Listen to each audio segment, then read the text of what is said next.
As we read last week, the first 9 verses of chapter 20 of John's Gospel tells us about the discovery of the empty tomb and Jesus' resurrection.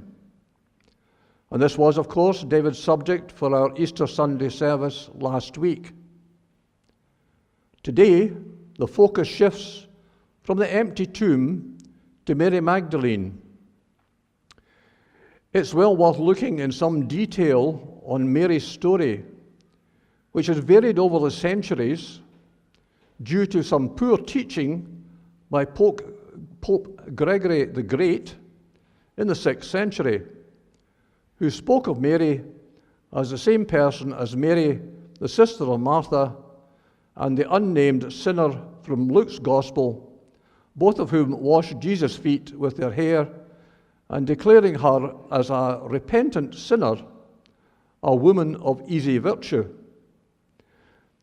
It was not until 1969 that the Catholic Church, who do recognize her as a saint, reversed their position. But after so long, the reputation as being a loose woman still lingers. Very recently, a major film on the life of Mary was screened nationwide. Having checked that it was being shown in the Odeon Cinema in Kilmarnock, I went to see it. I was somewhat surprised to find myself one of 3 people in the cinema at the 8 p.m. showing. Clearly, the message of Easter needs to be heard in Ayrshire. The film appeared to accurately show Mary's progress from working alongside some of Jesus' disciples in the fishing industry on the Sea of Galilee. Her name comes from the fishing village called Magdala. From there, we see Mary being baptized by Jesus and becoming one of his faithful followers through his travels across the land until the final journey to Jerusalem. Indeed, reading from various sources, it would appear that Mary was one of the disciples, and probably, because she was a woman, not credited as such. Otherwise, she might have been just as significant a figure as Peter. Looking at our text today, we read that the disciples went back to their homes while Mary stood outside the tomb crying. There's no mention of the other women, so she's alone by the tomb, weeping. The loss of Jesus' body is the final indignity, the last straw. Even her mourning for her Lord has been violated. Mary decides to look again once more into the tomb, though a short time before there was nothing but abandoned grave clothes. So, looking again into the tomb, she sees 2 angelic figures. As we're told at verse 12, seated where Jesus' body had been, one at the head and the other at the foot. The place of Jesus' death was between 2 thieves, the place of his burial between 2 angels. John is making it clear that the empty tomb is not the result of grave robbers. God has been at work. They asked her, "Woman, why are you crying?" If there's one moment in time when tears are least appropriate, it's at the empty tomb of Jesus on Easter morning. Mary repeats her concern at the disappearance of my Lord. Not a body, Jesus is still her Lord. Before she has time to reflect on the significance of the angels, she becomes aware of another presence behind her. At verse 14, at this, she turned round and saw Jesus standing there, but she did not realize it was Jesus. A man is standing there. It's Jesus. but Mary doesn't recognize him. She would hardly have expected to see Jesus alive at that moment, but her initial failure to identify him fits in well with the records of Jesus' post-resurrection appearances generally. For example, when he appeared initially unrecognized to the disciples on the beach in Galilee, or unrecognized for hours when he appeared to two disciples on the road to Emmaus. This failure to recognize the risen Jesus immediately is not surprising. Jesus has not just been resuscitated like Lazarus. He has passed through death and is now part of a new order of existence in the glory of the Father's presence. The form in which Jesus appeared to Mary and to the disciples and others was connected and yet disconnected from his former self. Mary initially mistakes Jesus for the gardener looking after the garden in which the tomb is set. As we read verse 15, "Woman," he said, "why are you crying? Who is it you're looking for?" Again, there's a question concerning her distress. She isn't yet conscious of the unsuitability of her tears. Jesus adds a further question. Who is it you're looking for? There's perhaps an implied challenge in Jesus' words. Mary's problem, in common with all the disciples, was that she didn't have a large enough view of Jesus. She's searching for a body instead of seeking a victorious Lord. Can we blame her? Would we have acted differently? Still under the assumption that Jesus is the gardener, Mary asks if he is responsible for the disappearance of Jesus from the tomb. Well, Jesus certainly was responsible for the disappearance of his body, but not at all in the manner that Mary was thinking of. If Jesus' body had been moved, it's hard to see how Mary could carry it unaided.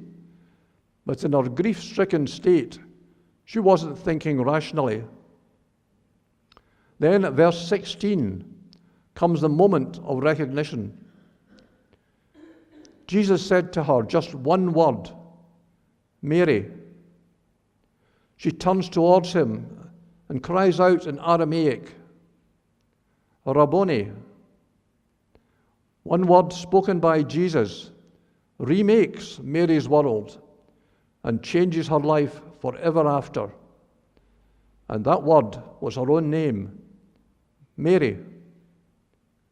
She responds full of joy, again with one word, Rabboni, which can be translated as "my own dear teacher."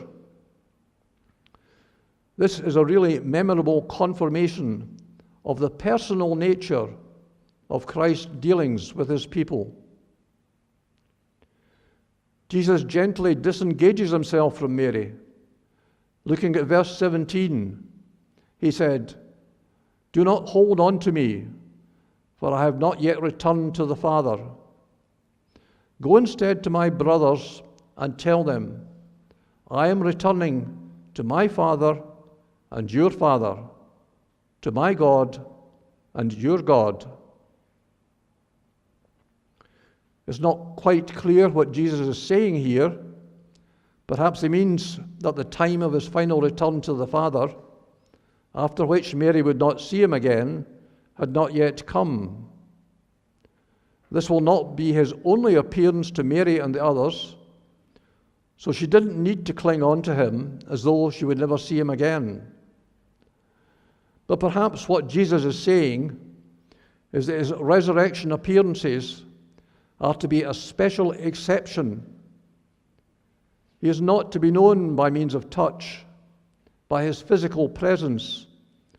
The resurrection and the ascension, which is to come, imply a new kind of relationship with Jesus, to be shared with all disciples in every age and place.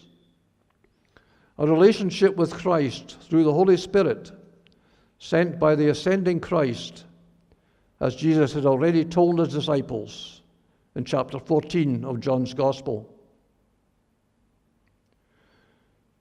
Jesus tells Mary to take the glad news of his rising to the other disciples.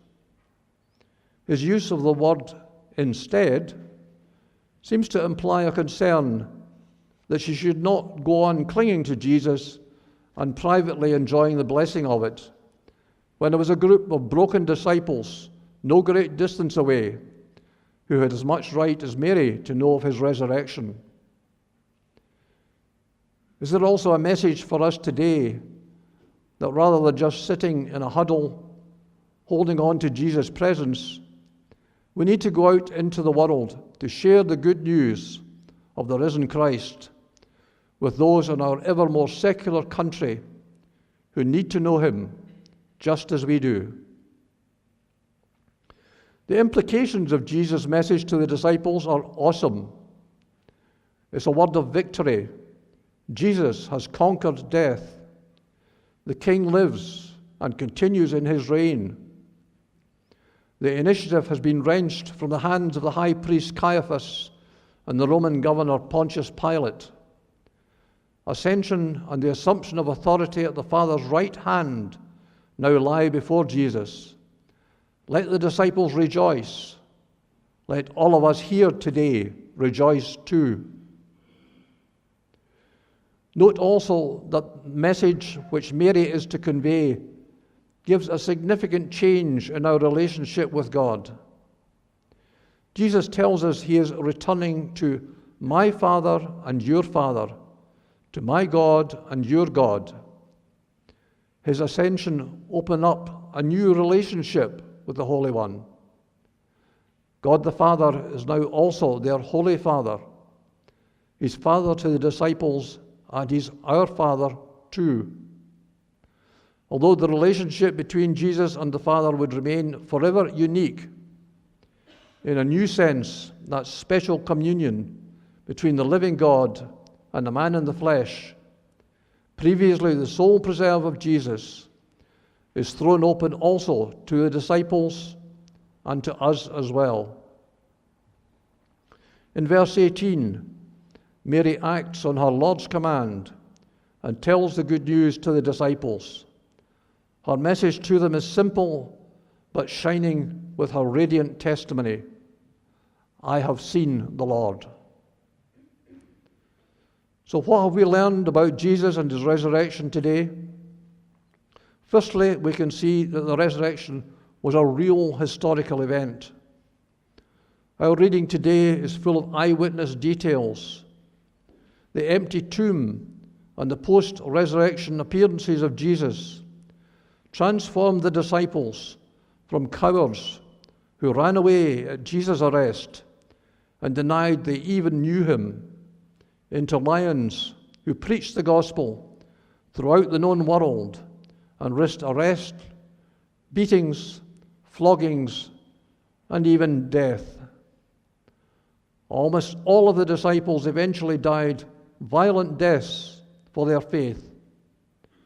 The only exception was John, the writer of this gospel, who was the only disciple to remain at the cross during the crucifixion, and who was tasked by Jesus to look after his mother. Surely nothing could have caused this transformation other than the reality of the resurrection, which ignited the growth of the early church.